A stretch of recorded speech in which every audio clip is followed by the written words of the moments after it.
So, Valentine's Day is coming up soon, and sadly, I must inform you that just like the rest of the holidays, it has absolutely nothing to do with what you think it does. Some might think, well, yeah, of course, it was created by the government and corporations to rob and control us, selling false love through what seems like a pointless money-making scheme to sell candy and roses and cards and whatnot. And you wouldn't be wrong, but it goes much deeper than just the greed of the elite. Everything they do is multifaceted, calculated, and deceptive. The real reasons behind Valentine's Day are much more sinister than you think. To find its true origins, we must go all the way back to ancient Babylon. It is here where the figure we know as Cupid emerges. The name Cupid comes from the Latin verb cupere, meaning to desire. Cupid was the son of Venus, the Roman goddess of beauty and love. Originally known as Tammuz and Ishtar, this mother and son couple are the progenitors of all pagan religions on earth today. In this ancient Babylonian writing, we can see the true identity of Tammuz revealed. Quote, "The little demons and the great demons cried aloud. Demons and their companions cried aloud. Our heroic Lord, he who was seized away, forsake us not. Tammuz, our Lord, was seized away, forsake us not." End quote. Yes, you heard that correctly. Tammuz is being referred to as the Lord of Demons. In this 1914 book entitled Tammuz and Ishtar, the author S. Langdon gives us more detail about the true identity of Tammuz. Quote, "The litanies and the theological lists refer to Tammuz by a title which occurs as frequently as any other, and which I have reserved for a separate treatment. For in this title we have evidence that this deity was connected with serpent worship. It is true that this connection is to be regarded as prehistoric and one which was forgotten in the age when our sources begin. For not only is Tammuz called the great serpent dragon, but the same title is more than once applied to the mother goddess herself. The title in Sumerian is God, a name which is regarded by the theologians apparently as the most important of all the titles of Tammuz. The name should mean the great serpent of heaven." End quote. The great serpent of heaven. Where have we heard that before? Revelation chapter 12, verse 9. "And the great dragon was cast out, that old serpent called the devil and Satan, which deceiveth the whole world. He was cast out into the earth, and his angels were cast out with him." Mythology describes Tammuz as having both a cruel and a happy personality. He would use his invisible arrows tipped with gold to strike unsuspecting men and women, causing them to fall in love. He did not do this for their benefit, but to drive them crazy with intense passion and to make their lives miserable and laugh at the results. Famously, Tammuz used the love arrow on his own mother, causing her to fall madly in love with him. Mother and son got married, and the story of Cupid was born. Quote, "In Babylonian religion, the earth goddess was regarded as the mother and wife of Tammuz. That the son should be also the lover of the goddess is explained on the assumption that in ancient society the imperial power descended through the female line.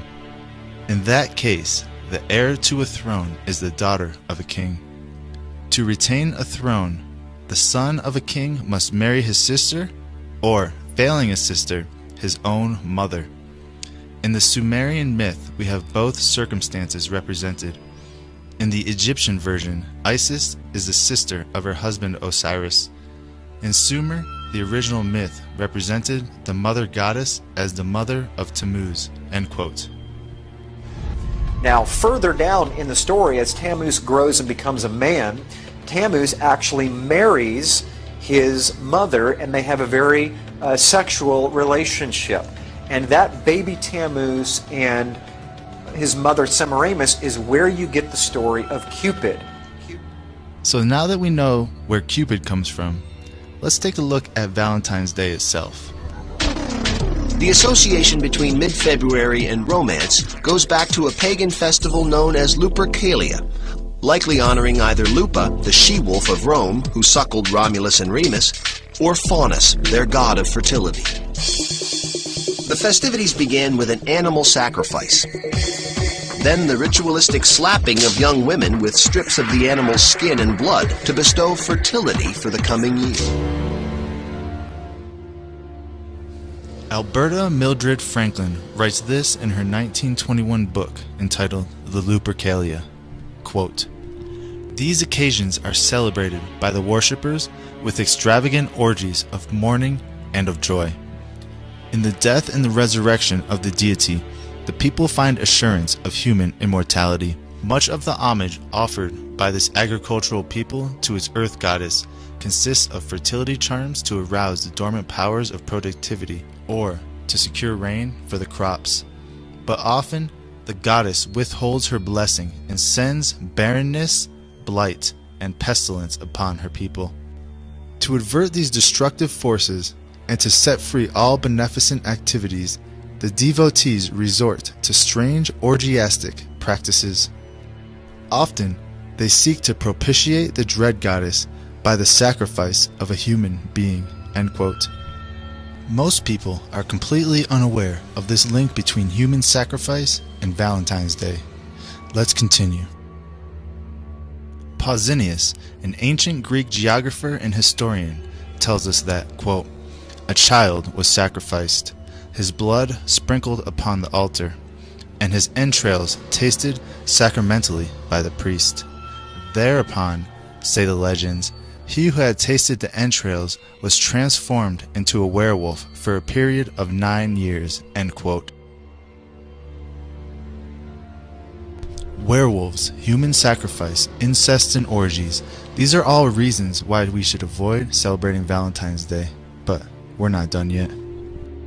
As mentioned, the Romans celebrated Lupercalia to honor the hunter god Lupercus. To the Greeks, from whom the Romans had copied most of their mythology, Lupercus was known as Pan, the god of light. The Phoenicians worshipped the same deity as Baal, the sun god. Baal was one of many names or titles for Nimrod, a mighty hunter, especially of wolves.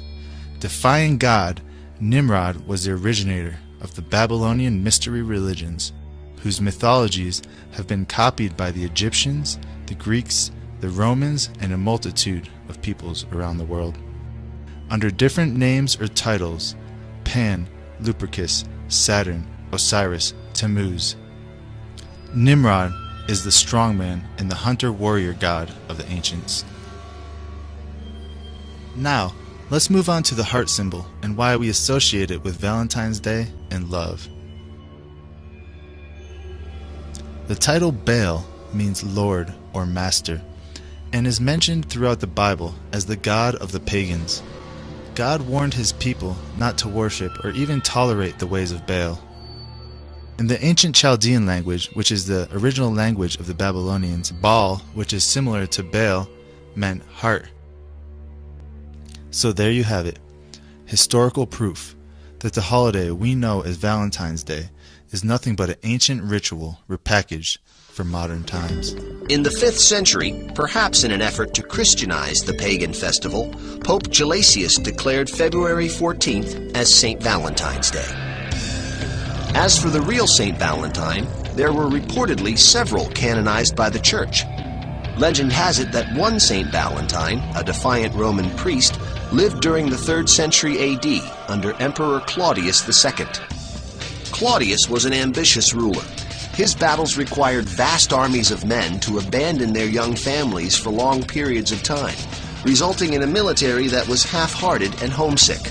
So determined was Claudius to stop love from sapping the will of his armies, he banned marriages altogether. Father Valentine thought the ban unjust and defied the emperor, continuing to marry young lovers in secret. The emperor eventually caught on to the priest's actions, arrested him, and sentenced him to death.